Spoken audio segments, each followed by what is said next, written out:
নবী করিম সাল্লাল্লাহু আলাইহি সাল্লাম সালাম ফেরানোর পর 3 বার ইস্তেগফার পড়তেন, আস্তাগফিরুল্লাহ আস্তাগফিরুল্লাহ আস্তাগফিরুল্লাহ। এরপরে কি পড়তেন? আল্লাহুম্মা আনতাস সালাম ওয়া মিনকাস সালাম তাবারাকতা ইয়া যাল জালালি ওয়াল ইকরাম। নবী সাল্লাল্লাহু আলাইহি সাল্লাম সালাম ফেরানোর পরে সূরা ইখলাস একবার, সূরা ফালাক একবার, সূরা নাস একবার পড়তেন, আয়াতুল কুরসি পাঠ করতেন, সুবহানাল্লাহ আলহামদুলিল্লাহ আল্লাহু আকবার 33 শেষেরটা 34, কোনো বর্ণনা আছে তিনোটা 33 আর লাস্টে একবার লা ইলাহা ইল্লাল্লাহু ওয়াহদাহু লা শারীকা লাহু লাহুল মুলকু ওয়া লাহুল হামদ ওয়া হুয়া আলা কুল্লি শাইইন কাদির পড়তেন, সব মিলে 100 বার। তাহলে তিনটা 33 99 আর একবার লা ইলাহা ইল্লাল্লাহু ওয়াহদাহু লা শারীকা লাহু পড়তেন। তারপরে তিনি পড়তেন আল্লাহুম্মা আইন্নি আলা যিকরিকা ওয়া শুকরিকা ওয়া হুসনি ইবাদাতিক। তিনি পড়তেন লা ইলাহা ইল্লাল্লাহু মুখলিসিনা লাহুদ্দিন ওয়ালাউ কারিহাল কাফিরুন। তিনি পড়তেন লা ইলাহা ইল্লাল্লাহু ওয়া লা না'বুদু ইল্লা ইয়্যাহ লাহুন নি'মাতু ওয়া লাহুল ফাদলু ওয়া লাহুস সানাউল হাসান। এগুলো সব আপনাদের মুখস্থ আছে তো সবার? নাই, বেশিরভাগ মানুষের নাই। নবী করিম সাল্লাল্লাহু আলাইহি সাল্লাম সালাম ফেরানোর পর 5 ওয়াক্ত নামাজে সালাম ফেরানোর পর এগুলো সব পাঠ করতেন। এগুলো আমাদের বেশিরভাগ লোকের মুখস্থ।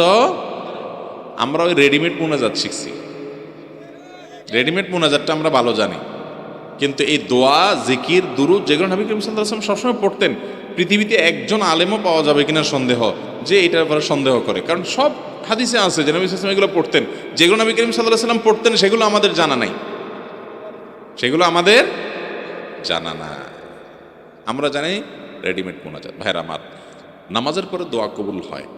নামাজের পরে কি হয়? আপনি আল্লাহর কাছে কিছু চাওয়ার দরকার আছে, তো অবশ্যই আপনি নামাজের পরে আল্লাহর কাছে 2 হাত তুলে চাইতে পারেন, কোনো অসুবিধা নাই, এটাতে কোনো অসুবিধা নাই। নারী হোক পুরুষ হোক যে কেউ নামাজের পরে তিরমিজির বর্ণনা অনুযায়ী 2 সময় বান্দার দোয়া আল্লাহ তাআলা কবুল করেন। এর ভিতরে একটা হলো জাওফুল লাইল, আপনার ভোর রাত, আর একটা হলো দুবরা কুল্লি সালাত, প্রত্যেক নামাজের পরে। এই জন্য আপনি আল্লাহর কাছে দোয়া করতেই পারেন, কিন্তু ইমাম সাহেবের সাথে মুসল্লিরা সবাই একেবারে জোগাড় দিয়ে একসাথে তালে তাল মিলিয়ে সুরে সুর মিলিয়ে হাতে হাত মিলিয়ে একসাথে তুলবে, দোয়া করবে, আবার ইমাম সাহেবের অনুসরণ করে নামাজ যেরকম অনুসরণ করে দোয়া তো এরকম অনুসরণ করবে। এরকম নবী করিম সাল্লাল্লাহু আলাইহি সাল্লাম তার জীবনে 10 বছরে প্রায় 18,000 ওয়াক্ত নামাজের ইমামতি করেছেন। 18,000 ওয়াক্ত 10 বছরে মদিনাতে। এই 10 বছরের ইমামতিতে 18,000 ইমামতিতে ওয়াক্তের ইমামতিতে যদি একবারও নবী করিম সাল্লাল্লাহু আলাইহি সাল্লাম সালাম ফেরানোর পরে সবাইকে নিয়ে হাত তুলে দোয়া করে আবার নামে ফেলতেন, তাহলে শত শত হাদিসে তার বিবরণ আসতো। কারণ মসজিদে নববীতে অসংখ্য সাহাবীরা থাকতেন, বর্ণনা করতেন। আপনারা যারা নবী করিম সাল্লাল্লাহু আলাইহি সাল্লাম থুতু ফেললেও কোন দিকে ফেলছেন, কিভাবে ফেলছেন, এর বিবরণ পর্যন্ত হাদিসে চলে আসছে।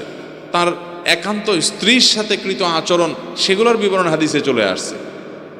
তিনি টয়লেটের ভিতরে কিভাবে পরিচ্ছন্ন হতেন সেটা পর্যন্ত হাদিসে চলে আসছে। সাহাবীরা বলেছেন যে আমাদের নবী করিম সাল্লাল্লাহু আলাইহি সাল্লাম একজন বাবা যেরকম সন্তানকে, একজন মা যেরকম বাচ্চা কাচ্চাকে তাকে পরিচ্ছন্ন হওয়াটা পর্যন্ত শিখে, আমাদের নবীজি সাল্লাল্লাহু আলাইহি সাল্লাম এরকম করে আমাদের প্রতিটা বিষয় ধরে ধরে শিখাই দিতেন। সেখানে নামাজের পরে তিনি যদি এরকম সবাইকে নিয়ে আমাদের মতো এরকম মোনাজাত করতেন সম্মিলিতভাবে, তার বিবরণ একটা হাদিসেও থাকতো।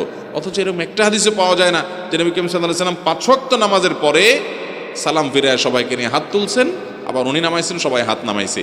সাহাবীরা বলছেন যে রাফা ইয়াদাইহি ফারাফানা, এবং তিনি মুনাজাত শেষ করেছেন, আমরা করেছি। এই ইমাম সাহেবের সাথে মুক্তাদিদের সালাম ফেরানোর পরে আর কোনো সম্পর্ক থাকে না। ইমামের অনুসরণ করবেন কতক্ষণ পর্যন্ত? সালাম ফেরানো পর্যন্ত।